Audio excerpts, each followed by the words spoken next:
Hello guys, welcome back to our YouTube channel E-Takshila Classes. I am Sahil Sharma. So today I am gonna present you here the previous year question of CAPF 2019. Okay, so we are gonna cover question of quantitative aptitude and reasoning. ठीक है guys, तो हमने जो ये previous year question की series चला रखी है, इससे पहले मैंने 2020 का जो CAPF का पेपर था उसके मैथ और रीजनिंग के क्वेश्चन करवाए थे। वो वीडियो अगर किसी ने भी देखनी है तो यहाँ पे तुम्हें डिस्क्रिप्शन में एक टेलीग्राम चैनल का लिंक मिलेगा, मैथ्स बाय तक्षशिला के नाम से। वहाँ पे जाइए, वहाँ पे आपको प्रीवियस वीडियोस के लिंक मिल जाएंगे। ठीक है जी, तो चलिए आज का क्वेश्चन पहला स्टार्ट करते हैं। पहला क्वेश्चन है, A walk 10 metre in front and 10 metre to the right, then every time turn to his left he walk 5, 15 and 15 meter respectively.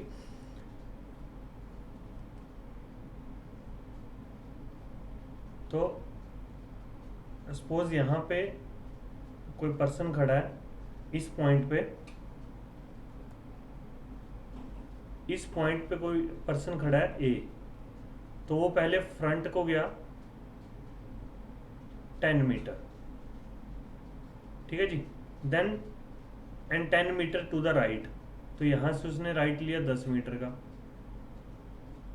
फिर उसने कहा then every time he turn to his left he walk 5, तो पहले left लिया तो 5, then फिर से left लिया तो 15, अगेन लेफ्ट लिया अगेन 15।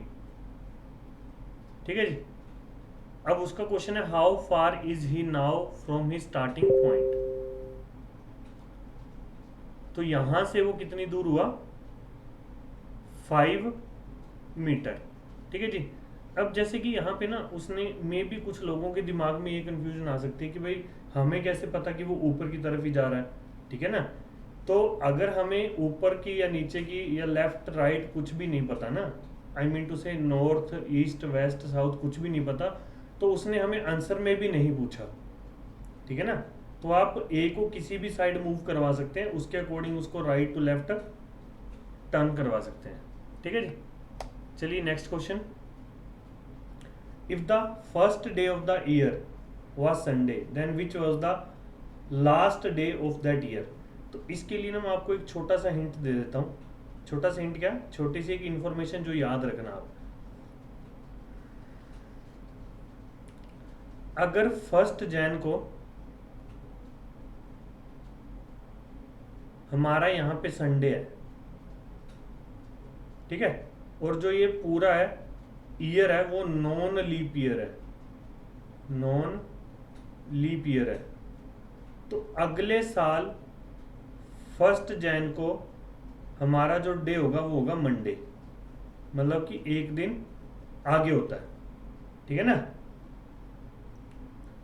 तो अगर यहां पे उसने बोला कि first day of the year is वो Sunday, then which was the last day of that year, तो वो भी हमारा क्या होएगा यहाँ पे संडे। ठीक है, अब इसके पीछे का कंसेप्ट क्या है, देखिए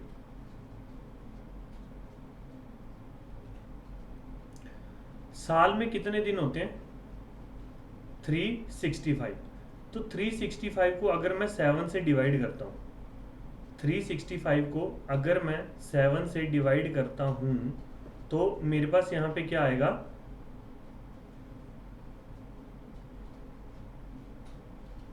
1 5 7 2 जा 14 1। अब इसका मतलब क्या हुआ कि भाई एक साल में 52 वीक्स तो कंप्लीट होते हैं, 52 वीक्स कंप्लीट होते हैं और एक दिन जो है वो एक्स्ट्रा होता है।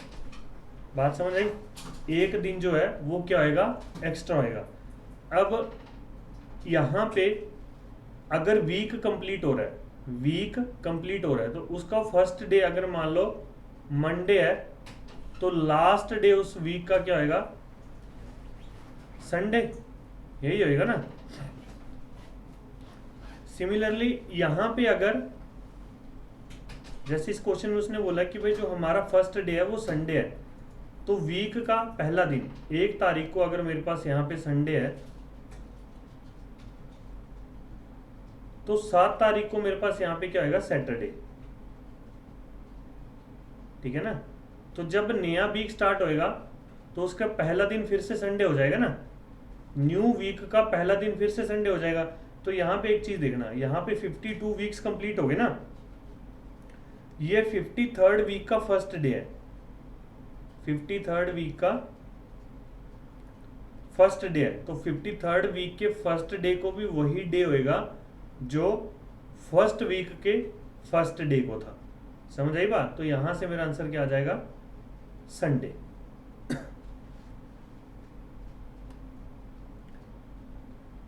चलिए अगला क्वेश्चन देखते हैं।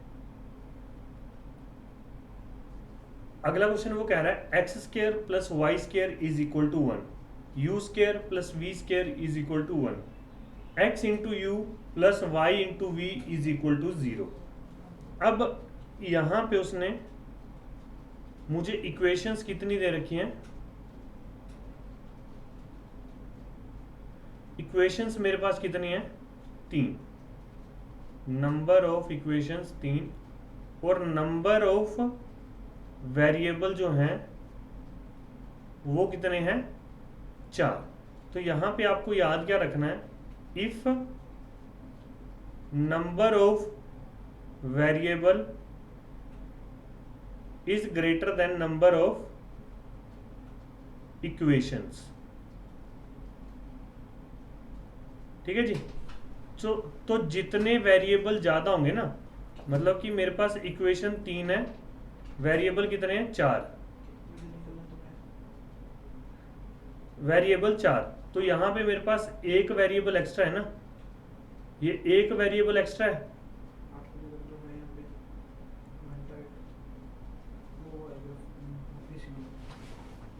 एक वेरिएबल एक्स्ट्रा है ना। तो इस एक वेरिएबल को मैं कुछ भी मान सकता हूं, बट मेरे को ध्यान बस इतना रखना है कि जो मेरी इक्वेशन है वो नॉट डिफाइंड ना बने। एक वेरिएबल को मैं कुछ भी मान सकता हूं। तो जैसे कि मेरे पास यहाँ पे क्या है, X square plus Y square is equal to 1।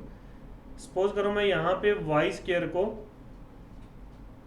0 मान लेता हूं, let Y is equal to 0, then x is equal to हो जाएगा मेरे पास 1। तो x इज इक्वल टू 1 जब मैं यहां पे पुट करूंगा, x is equal to 1 and y is equal to 0, यहां थर्ड इक्वेशन में जब मैं पुट करूंगा तो मेरे पास u की वैल्यू भी क्या आ जाएगी,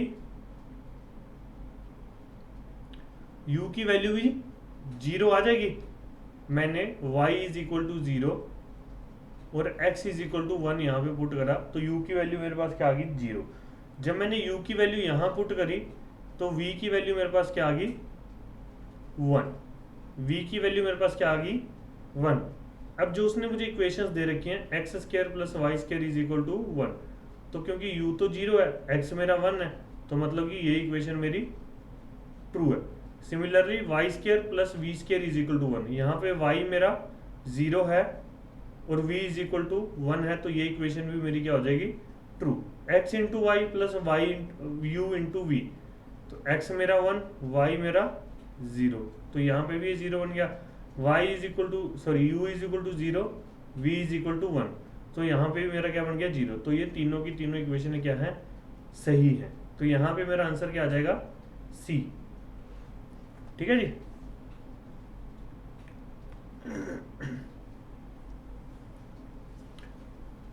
If a circle and a square have the same perimeter, then their areas are equal. The area of the circle is greater than the area of the square. The area of the square is greater than the area of a circle. The area of circle is 2 times the area of square. अब यहाँ पे भी एक point याद रखना, एक note बना के लिख लो।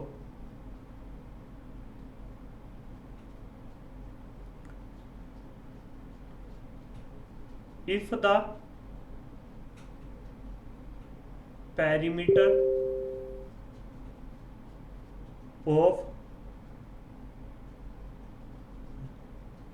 perimeter of regular polygons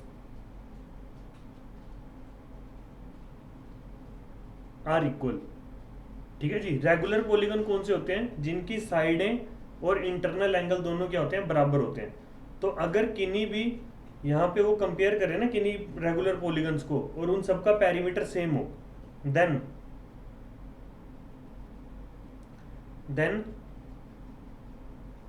polygon having the maximum number of sides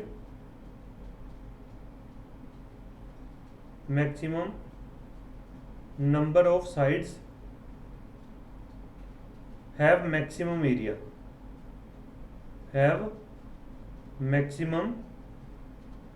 area, ठीक है जी। If the perimeter of regular polygons are equal, then polygon having maximum number of sides have maximum area. तो यहाँ पे जो circle होता है ना, इसको मैं कंसीडर करता हूँ मतलब कि बिल्कुल ही छोटी छोटी लाइनों से मिलके बना हुआ एक रेगुलर पॉलीगन, ठीक है ना। तो यहाँ पे क्या होएगा? एक सर्कल से ज़्यादा एरिया किसका होएगा? एक स्क्वायर का, ठीक है। तो यहाँ पे मेरा आंसर आ जाएगा B. The area of the circle is greater than the area of the square. अगर मान लीजिए ये चीज़ आपको नहीं याद रखनी तो यहाँ से हम लोग क्या कर सकते हैं कि जैसे पेरीमीटर इनका सेम है ना, तो 2 pi r is equal to P है और यहाँ पे 4a is equal to P है। तो a की वैल्यू मेरे पास क्या आई? p/4 और यहाँ पे r की वैल्यू मेरे पास क्या आई? p/2 पाई। तो पाई r स्क्वायर मेरा क्या हो जाएगा? Pi into p/2 pi into 2 पाई। तो 1 पाई से 1 पाई गया तो मेरे पास आ गया p/4 divide by pi. p/4 divide by pi. और यहाँ पे मेरा एरिया क्या बन जाएगा? a square is equal to हो जाएगा p²/60, ठीक है ना। तो मतलब कि यहाँ पे पाई की वैल्यू 3 पॉइंट समथिंग होती है ना, यहाँ तो डिनोमिनेटर में 4 मल्टीप्लाई में 3 पॉइंट समथिंग मल्टीप्लाई हो रहा है, ठीक है। डिनोमिनेटर छोटा है, यहाँ पे ये 4 मल्टीप्लाई में 4 है। समझ आई बात? ठीक है। तो यहाँ पे एरिया किसका ज़्यादा आ गया मेरे पास? सर्कल का। तो आंसर मेरा क्या आ जाएगा यहाँ पे? The area of the circle is greater than the area of the square. Next question वो कह रहा है कि 3⁹ प्लस में 3⁻12 प्लस में 3⁻15 प्लस में 3⁻m। तो एक बार मैं जो m है ना, ऑप्शन जो जैसे उसने मुझे ऑप्शन दे रखे हैं, ठीक है ना, ऑप्शन के अकॉर्डिंग मैं m को ना 9 + n लिख देता हूँ, क्योंकि जितने भी ऑप्शन है सारे 9 से बड़े हैं ना, तो मैं m को 9 + m लिख देता हूँ, 9 + n।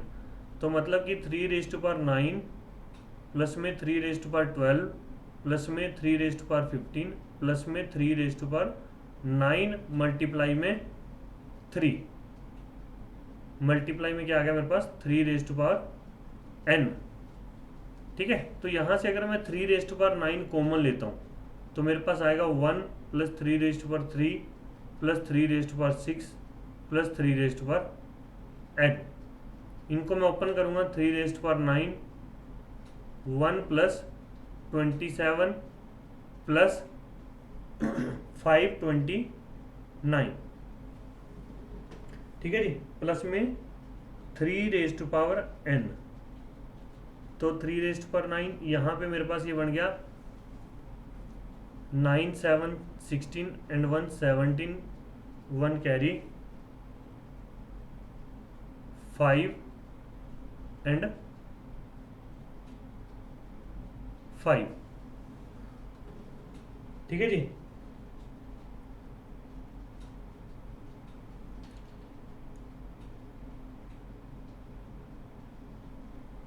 आई थिंक कुछ थोड़ी सी गड़बड़ी तो नहीं हुई हमारे से। 3⁻9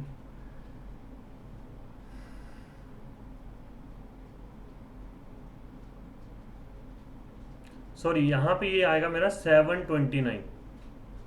27 का स्क्वायर होता है 729, तो मेरे पास ये बन गया 757। तो इसको परफेक्ट क्यूब बनाने के लिए देखो, जो मेरा ये 3⁻9 है ये तो ऑलरेडी परफेक्ट क्यूब है। अब जो मेरी ये ब्रैकेट वाली वैल्यू है ये भी परफेक्ट क्यूब होनी चाहिए। 757 के बाद परफेक्ट क्यूब क्या आता है हमारा 1000। 757 के बाद परफेक्ट क्यूब क्या आता है हमारा 1000। तो अगर 1000 में से मैं 757 को माइनस करूं तो मेरे पास क्या आएगा 243। 243 हमारा क्या होता है 3⁻5। तो मतलब कि यहां पे मेरे पास वैल्यू क्या बनेगी,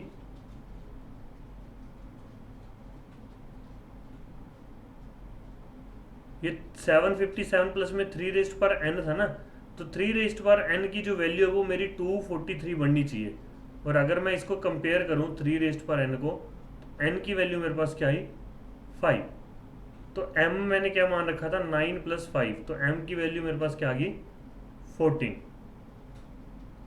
तो मेरा आंसर क्या आ गया यहाँ पे 14। ठीक है जी, इसका कोई शॉर्टकट नहीं है, ये ऐसे सोल्व ही करना पड़ेगा आप लोगों को। तो चलिए नेक्स्ट क्वेश्चन देखते हैं। In a test consisting of 150 question, Neha answered 40% of the first 90 question right correctly. What percent the 60 question does she need to answer correctly for her score in the entire test to be 60%? ठीक है जी, तो इसके दो तरीके हैं। या तो मैं क्या करूं,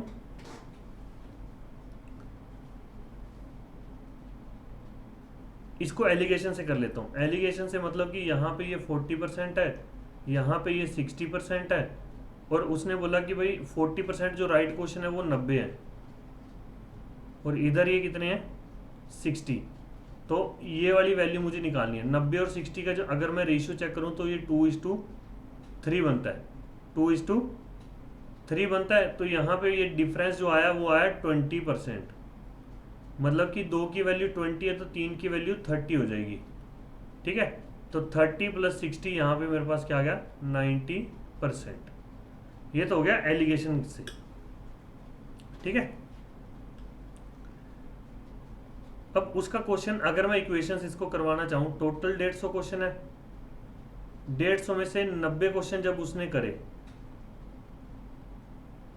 40% क्या करे राइट। इधर 60 क्वेश्चन में से वो पूछ रहा है कि कितने % वो राइट करे ताकि ओवरऑल कितना बन जाए उसको 60%। इतनी बात समझ आई भाई। अगर मैं 1 क्वेश्चन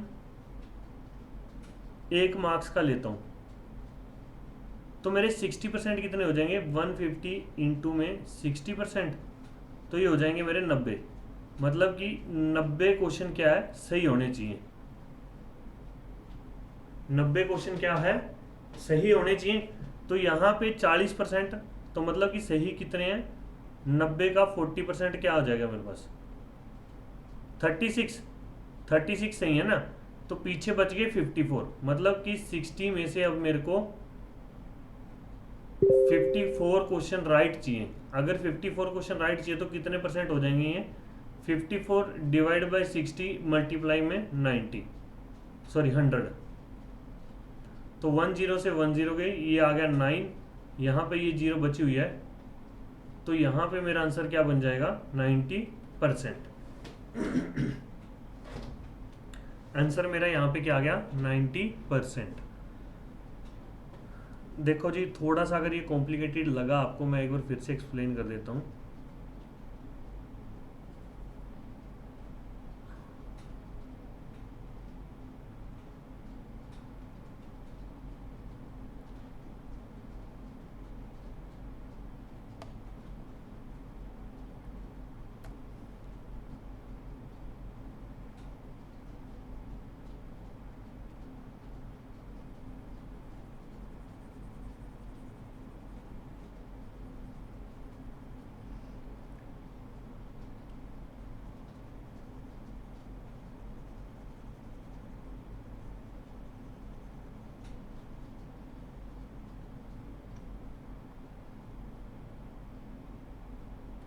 देखो भाई, यहाँ पे उसने बोला कि 150 में से उसको चाहिए 60%।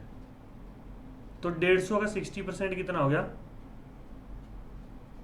90। तो मतलब कि उसको 150 में से 90 क्वेश्चन चाहिए सही। तो पहले 90 क्वेश्चन में से कितने सही थे? 40% राइट थे। तो अगर 40% राइट है तो टोटल नंबर ऑफ क्वेश्चन कितने हो गए? वो 90 का 40%, मतलब कि 36। तो पीछे कितने बच गए? 54। क्वेश्चन कितने बचे? 60। अब उसको 60 में से 54 क्वेश्चन सही करने हैं। तो 54 डिवाइड बाय 60 मल्टीप्लाई में 100। तो यहाँ से ये कटेगा, ये आ गया 9। तो ये वैल्यू मेरे पास क्या आ गई? 90%। तो मतलब कि अगले जो 60 क्वेश्चन है उसमें से उसको 90% क्या है क्वेश्चन सही करने पड़ेंगे। नेक्स्ट क्वेश्चन है, if the numerator of a fraction is increased by 20%। मान लो ये हमारा फ्रैक्शन था, numerator by denominator increased by 200% and denominator decreased bye, sorry वो भी इंक्रीज्ड बाय 30%। तो मतलब कि ये मेरा हो गया अब इंक्रीज बाय 200% अगर इंक्रीज करा है ना तो ये हो गया 3n, और नीचे हमारा हो जाएगा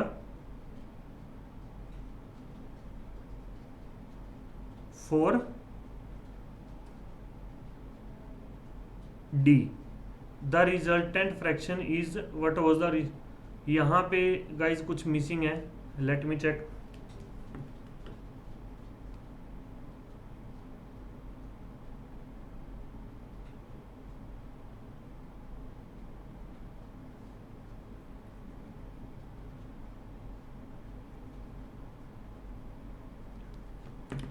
गाइज यहाँ पे कोई ना कोई फ्रैक्शन होएगी, तो उस फ्रैक्शन को मैं यहाँ पे सपोज करो, जो भी हमारी फ्रैक्शन होती है सपोज करो एक्स वाई वाई कर दूंगा। उसने मेरे से पूछी है एन बाई डी, ठीक है ना। तो एन बाई डी मेरा फिर क्या हो जाएगा यहाँ पे 4x बाई 3y, ठीक है। यहाँ पे वो रिजल्टेंट फ्रैक्शन इज मिसिंग है यहाँ पे, तो मैं इसका बिना उससे आंसर नहीं निकाल सकता, ठीक है। क्वेश्चन तो समझ आ गया ना हमें करना कैसे था। नेक्स्ट क्वेश्चन देखते हैं। 1/6 ऑफ ए नंबर इज 53। मान लीजिए नंबर मेरा था n, तो n बाई 6 की वैल्यू दे रखी है 53। तो n मेरा कितना हो गया? 53 इंटू में 6। अब उसने मेरे से पूछा 57% ऑफ n, तो कहने का मतलब 53 इंटू 6 इंटू में 57 डिवाइड बाय 100, डिवाइड बाय क्या? 100। तो पहले अगर मैं 53 इंटू 57 की इक्वेशन चेक करूं, ठीक है, 53 इंटू 57 की इक्वेशन अगर मैं चेक करूं तो मेरे यहाँ पे बनेगा 55 का स्क्वायर माइनस में 2 का स्क्वायर।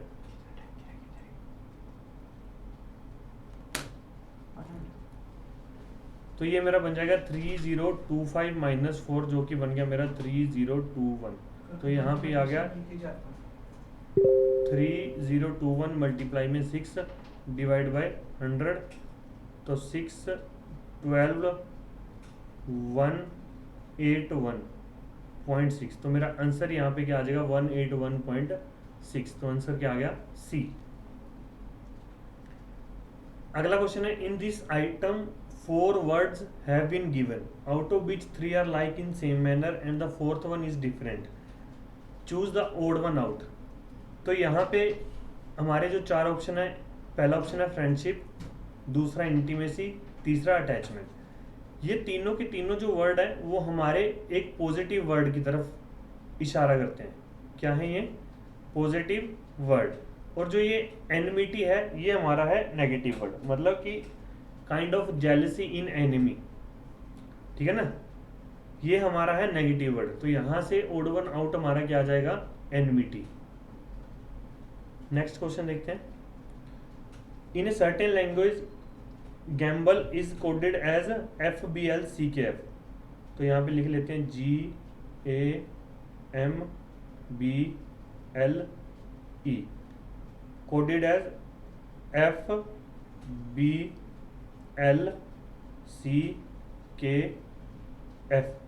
तो यहाँ पे मेरे पास क्या हो रहा है? पहले -1 हुआ, फिर +1 हुआ,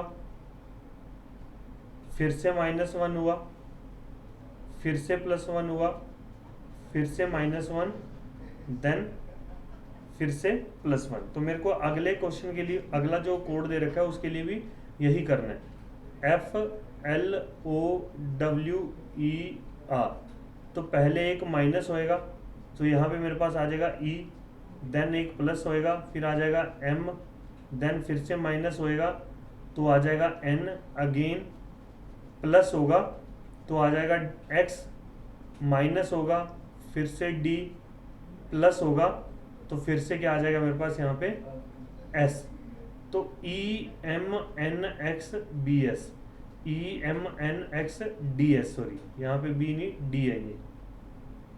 तो आंसर मेरा क्या आ जाएगा यहाँ पे C ऑप्शन। ठीक है, नेक्स्ट क्वेश्चन है, if M is the brother of N, M is the brother of N। यहाँ पे मेरे पास ये N है, सॉरी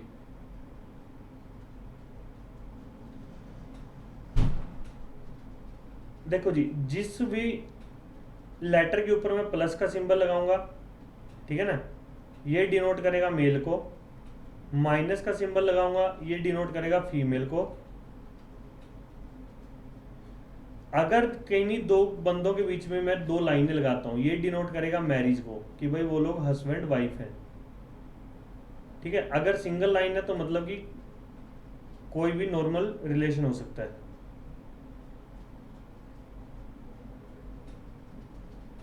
ठीक है जी, तो क्या हो सकता है, नॉर्मल रिलेशन। तो यहां पे अब मैं इसको डिनोट करता हूं, उसने बोला M is the brother of N, तो यहाँ पे N का जेंडर मुझे अभी तक नहीं पता, बट N का ब्रदर M है, M अगर ब्रदर है तो यहाँ पे प्लस आएगा। सिमिलरली उसने बोला B is the brother of N, तो B भी N का ब्रदर है, and M is the brother of D, M is the brother of D, तो मतलब कि आगे ये D का भी ब्रदर है। ठीक है, तो यहाँ पे मेरे को अभी तक N और D का जो जेंडर है वो कंफर्म नहीं हुआ। तो ऑप्शन देखते हैं क्या बोल रहा है वो, then which one of the following statements is definitely true, N is the brother of B।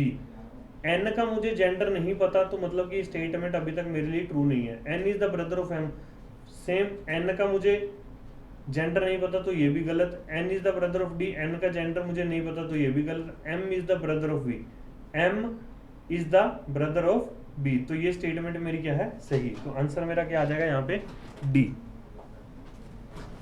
Next question, there are 5 friends, Sachin, Kunal, Mohit, Amit and Sohan. Sachin is shorter than Kunal but taller than Sohan. तो उसने बोला कि जो सचिन है शॉर्टर देन कुणाल, तो कुणाल से वो छोटा है, बट टॉलर देन सोहन। फिर कह रहा है मोहित इज द टॉलेस्ट, तो मोहित मतलब कि कुणाल से भी बड़ा है। Amit is little shorter than Kunal and taller than Sachin, तो मतलब कि अमित आएगा मेरे पास यहां पे।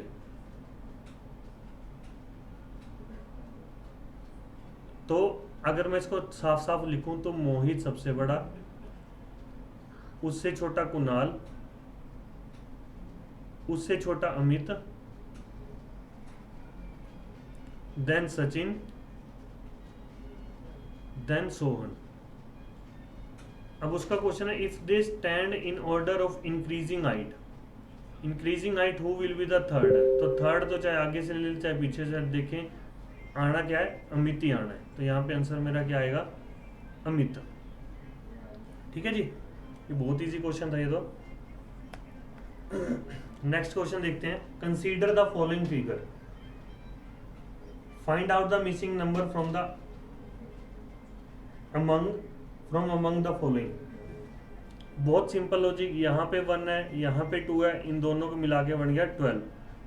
तो यहाँ पे 4 है, यहाँ पे 8 है, तो इन दोनों को मिला के क्या बन जाएगा मेरे पास 48।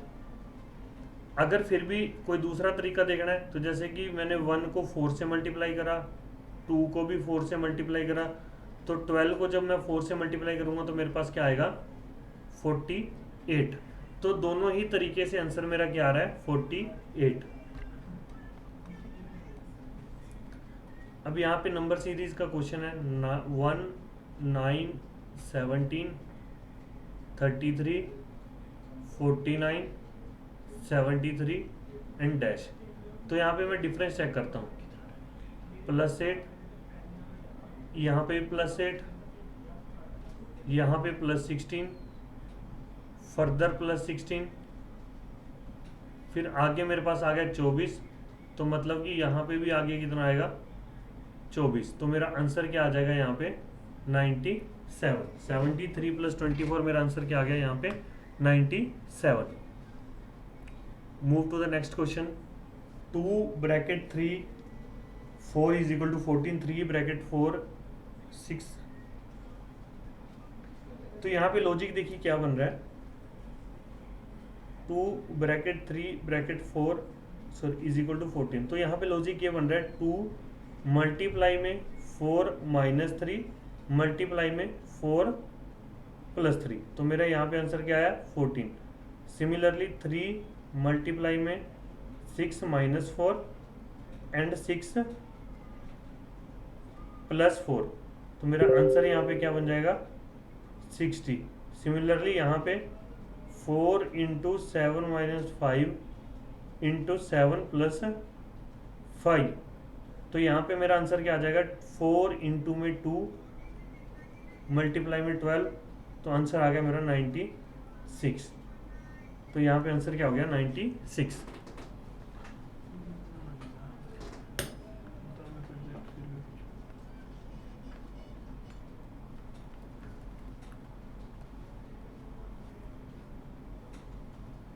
देखिए नेक्स्ट क्वेश्चन, 5 4 7 2 = 9। 5 4 7 2 = 9। तो अगर मैं इसको जोड़ूं 5 + 4 9, 9 + 7 16, 16 + 2 18। तो इन जब मैं डिजिट को जोड़ रहा हूं तो मेरे पास आंसर क्या आ रहा है 18। फर्दर मैं इसको जोड़ रहा हूं तो मेरे पास आंसर क्या आ रहा है 9। मतलब कि मुझे इन सबको सम कर करके सिंगल डिजिट में लेके आना है। इसका भी चेक कर लेते हैं, 6 3 4 2। 6 3 = 9, सॉरी 6 + 3 9, 9 + 4 13, 13 + 2 15। 15 का मैं फर्दर 1 + 5 करूँगा तो मेरा आंसर क्या आ जाएगा 6, जो कि क्या है यहाँ पे सही है। मतलब कि सेम केस यहाँ पे होगा 7 5 8 4।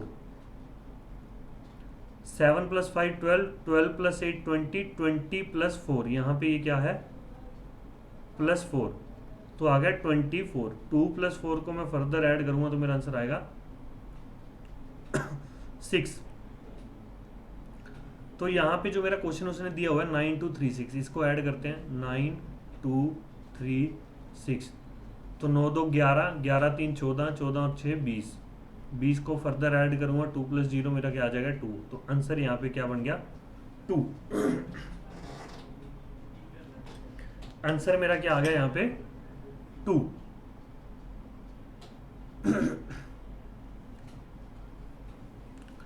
When the digit of 2-digit numbers are reversed, the number increases by 27। Suppose करो मेरे पास जो नंबर था ना, देखो अगर मान लो नंबर मेरा 36 है तो इसको मैं नंबर की फॉर्म में कैसे लिखूंगा 3 × 10 प्लस में 6, ठीक है ना। तो सिमिलरली अगर मान लो मेरा नंबर XY था तो उसको मैं लिखता 10x + y। जब मैंने उसको रिवर्स कर दिया तो नंबर मेरा बन गया 10y प्लस में x, ठीक है 10y प्लस में x। तो अगर मैं इन दोनों को डिफरेंस चेक करूं 10y + x - 10x - y = 27। तो यहाँ पे मेरे पास आ रहा है 9 × में y - x = 27, then y - x = मेरे पास क्या आ रहा है 3। तो यहाँ पे कितने पेयर मेरे पास बन सकते हैं y - 3, मतलब कि y को अगर मैं 9 पुट करूं,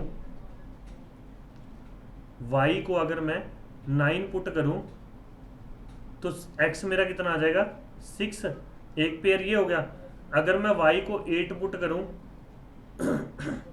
तो दूसरा मेरे पास क्या आ जाएगा 85। y को अगर मैं 7 पुट करता हूं,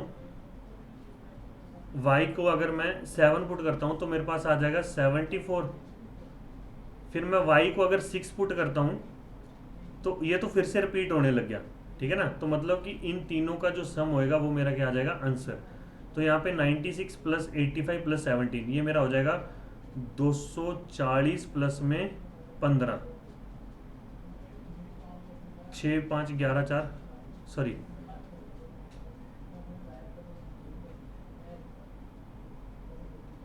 इसको ऐड करते हैं। थोड़ी सी कुछ मैंने गड़बड़ी कर दी आई थिंक जल्दी जल्दी में।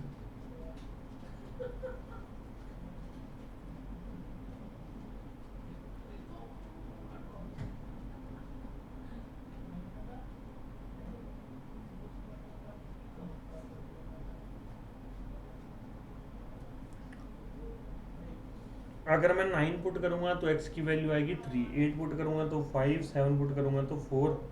ठीक है। उसने पूछा कि the sum of two digit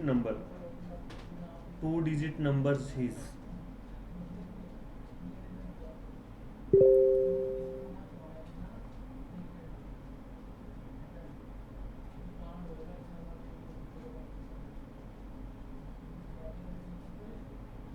sorry, तो नंबर मेरे ना यहाँ पे ये नहीं होंगे, ये तो इंक्रीज होके आए होंगे ना 96। तो नंबर मेरे पास क्या आएगा 69, 58 और 47।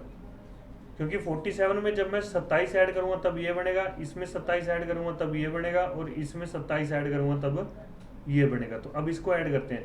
9 प्लस 8 17, 17 प्लस 7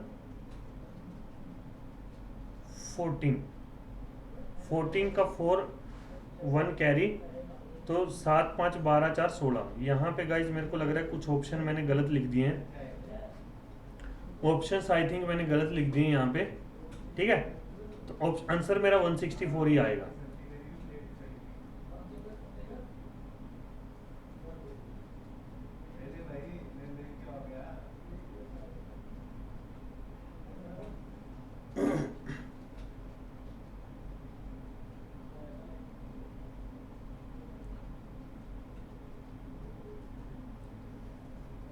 यहाँ पे कुछ और मिसिंग तो नहीं है। 4 का 7, अगर मैं 3 पुट करता हूँ तो वो 0। ओके।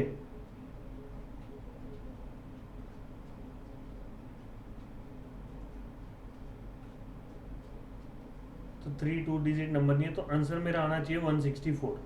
बाकी मैं क्वेश्चन फिर से चेक कर लूँगा, अगर इसमें कुछ मिस्टेक हुई, कुछ मैंने लिखने में गलती करी होगी तो मैं वहाँ पे कमेंट में इसको पिन कर दूंगा। ठीक है गाइस, तरीका इसका यही है। ठीक है, दोबारा एक बार फिर से एक्सप्लेन कर देता हूँ मैं पूरा। मान लो मेरा नंबर था XY, तो इसको मैं नंबर सिस्टम की फॉर्म में कैसे रिप्रेजेंट कर सकता हूँ, 10x प्लस में y। जब मैंने इसमें 27 ऐड कर दिया तो ये रिवर्स हो गया, मतलब कि yx हो गया। तो इसको मैं पुट कर सकता हूँ 10y प्लस में x। ये बात समझ आई। इस नंबर में से अगर मैं ये ऊपर वाला नंबर माइनस करूँ, 10y plus x minus 10x minus y is equal to मेरा बनेगा 27। तो 9 मल्टीप्लाई में y माइनस एक्स मेरा क्या आ रहा है 27। तो यहाँ पे y माइनस एक्स की वैल्यू बन रही है 3।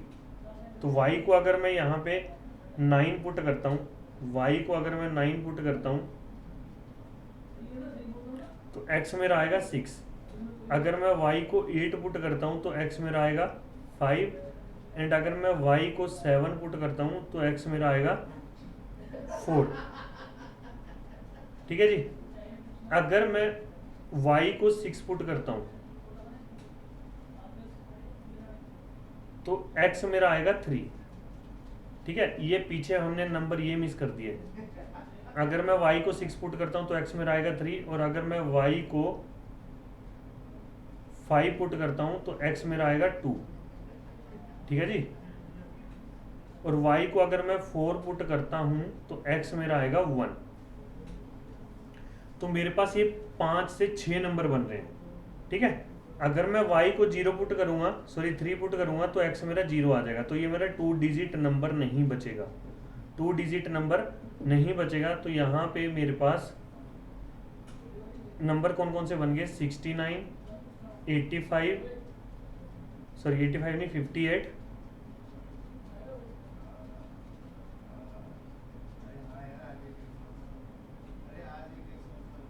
58, 47, 36 25 एंड 14। देखो गाइज, मैंने बड़े नंबर क्यों नहीं लिए, क्योंकि उसने बोला कि वो नंबर चाहिए जिसमें 27 ऐड करूंगा तब इंटरचेंज होगा। तो जब मैं इनमें 27 ऐड करूंगा तब जाके वो बड़े नंबर बनेंगे ना, तो इसीलिए मैंने बड़े नंबर नहीं लिए, जो छोटे थे वो लिए।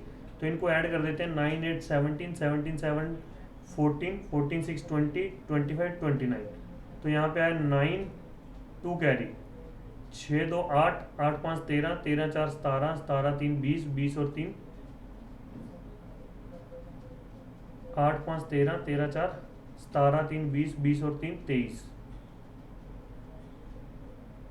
फिर से कुछ ना कुछ, आई थिंक 8 17 7 24, 24 और 6 30, 30 और 5 35, 35 और 4 39। तो यहाँ पे कैरी 3 आएगा। ठीक है, जब कैरी 3 आएगा तो नीचे आंसर मेरा बन जाएगा 249। तो आंसर मेरा क्या आ गया यहाँ पे 249। ठीक है, चलिए नेक्स्ट क्वेश्चन देखते हैं। The least integer when multiplied by 2940 become a perfect square. तो इसके लिए मुझे क्या करना पड़ेगा, 2940 के जो है वो फैक्टर निकालने पड़ेंगे। इसको 2 से डिवाइड करूंगा 1470, फर्दर 2 से करूंगा तो ये हो जाएगा 735। अब इसको मैं करूंगा 5 3 8 7 15, तो 3 से ये डिवाइड हो जाएगा 2 4 5। अब ये आगे 3 से डिवाइड नहीं होगा, तो मैं इसको करूंगा अब 5 से। तो यहाँ पे आ जाएगा मेरा 4 एंड 9, तो फर्दर ये 7, फिर से 7 तो 1। तो मेरा ये 2940 के जो एलसीएम बन रहा है, सॉरी फैक्टर बन रहा है, वो आ रहा है 2 multiply 2 multiply 3 multiply 5 multiply 7 multiply 7। तो परफेक्ट स्केयर के लिए क्या होता है कि जो भी नंबर है वो पेयर में होना चाहिए। जैसे 2 पेयर में है, 7 पेयर में है, यहाँ पे 3 और 5 पेयर में नहीं है, तो मतलब कि मुझे एक 3 चाहिए और एक 5 चाहिए। तो 3 5 जा कितना हो गया 15। तो यहाँ पे सबसे छोटा नंबर जो है वो क्या बनेगा 15। ठीक है जी।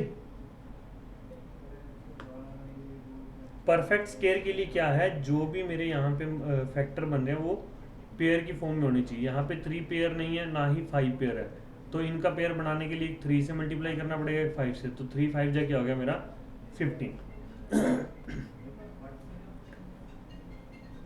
सीरीज है यहाँ पे BCY XEFVUHISRKLPO। तो यहाँ पे हमारे पास क्या हो रहा है, +3 +3 +3, मतलब कि जो भी इनकी नंबरिंग है उसमें +3 हो रहा है। ठीक है, तो 2 था, ये 2 से फिर ये 5, 5 से 8, 8 से 11, 11 से हो जाएगा फिर 14। तो मतलब कि इसमें जब मैं +3 करूंगा तो मेरे पास आएगा n। क्या आएगा n। तो मतलब कि C और D ऑप्शन तो मेरा कट हो गया। ठीक है, A और B में से है, A और B में से मुझे दोनों में ही O दिख रहा है, तो मैं सेकंड लाइन चेक ही नहीं करूंगा। ठीक है ना, मैं सीधा थर्ड लाइन पे जाऊंगा, Y से V। तो Y होता है 25, V होता है मेरा 22, तो यहाँ से -3 हो रहा है, ये 19। ठीक है, ये 16, तो 16 में से 3 गया 13। तो यहाँ पे मेरे पास क्या आ गया M, तो मतलब कि थर्ड पोजीशन पे M। तो मेरा आंसर क्या आ गया A। मेरे को लास्ट वाला जो डिजिट है या फिर अल्फ़ाबेट है उसको चेक करने की ज़रूरत नहीं है, ऑप्शन को भी हम लोग यूज़ कर सकते हैं। ठीक है जी, तो चलिए अगला क्वेश्चन देखते हैं।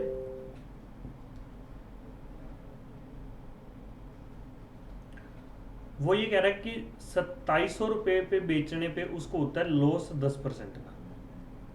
ठीक है, अगर उसको लॉस 10% का हो रहा है तो मतलब कि 90% ऑफ CP की वैल्यू मेरे पास क्या है 2700। तो 90/100 इज मल्टीप्लाई में CP इज इक्वल टू 2700। तो ये आ गया 30। CP की वैल्यू मेरे पास क्या आ गई 3000, और SP उसने मुझे ऑलरेडी दे रखा है 3600, जिसका मुझे प्रॉफिट कैलकुलेट करना है। तो यहाँ पे प्रॉफिट परसेंटेज के लिए मेरे पास फॉर्मूला क्या है, SP minus CP divide by CP multiply में 100। तो यहाँ पे प्रॉफिट परसेंट मेरा जो आ जाएगा, इधर लिखता हूँ मैं, प्रॉफिट परसेंट मेरा क्या है यहाँ पे, SP minus CP divide by CP multiply में 100। तो यहाँ पे ये वैल्यू मेरी बन जाएगी 3600 माइनस 3000 डिवाइड बाई 3000 मल्टीप्लाई में 100। तो 20 यहाँ पे मेरा ये कट कटा के आंसर आ जाएगा 20%। ठीक है जी, तो यहाँ पे मेरा आंसर क्या आया, 20%। तो मैथ और रीजनिंग के जो क्वेश्चन थे CAPF एग्जामिनेशन हमारा 2019 के, वो यहीं पे ख़त्म होते हैं। नेक्स्ट जो वीडियो आएगी वो आएगी 2018 के क्वेश्चंस, ठीक है। और जो 2021 का था वो मैं सबसे लास्ट में लेके आऊँगा, ठीक है। उससे पहले 18 के और 17 का और मोस्ट प्रोबेबली 16 का, ये 3 वीडियोज़ और आएंगी। उसके बाद मैं 2021 का पेपर भी आपके सामने लेके आऊँगा। लास्ट में एक वीडियो ये बनेगी कि भाई एनालिसिस हम लोग करेंगे कि कौन से चैप्टर से क्या कुछ पूछा गया है। जो चैप्टर पिछले 4 से 5 सालों में पूछे गए हैं, बस हम लोग फिर वही करने वाले हैं, उसके अलावा और कुछ भी नहीं, ठीक है। तो चलिए जी, आज के लिए इतना ही, मिलते हैं फिर आपको नेक्स्ट वीडियो में। तो प्लीज़ अगर आपको ये वीडियो अच्छी लगी, कोई भी कंसेप्ट आपको ना समझ आया हो, feel free to ask me any time. मुझे टेलीग्राम पे मैसेज करिए या फिर यूट्यूब के हमारे कमेंट सेक्शन में जाके कुछ भी डाउट हो तो प्लीज़ वहाँ पे कमेंट जरूर करिएगा, ठीक है। और अगर ये वीडियो अच्छी लगी तो इसको शेयर जरूर करिएगा, हमारे चैनल को सब्सक्राइब जरूर करिएगा, ठीक है। तो चलिए जी, मिलते हैं फिर अगली वीडियो में, तब तक के लिए जय हिंद।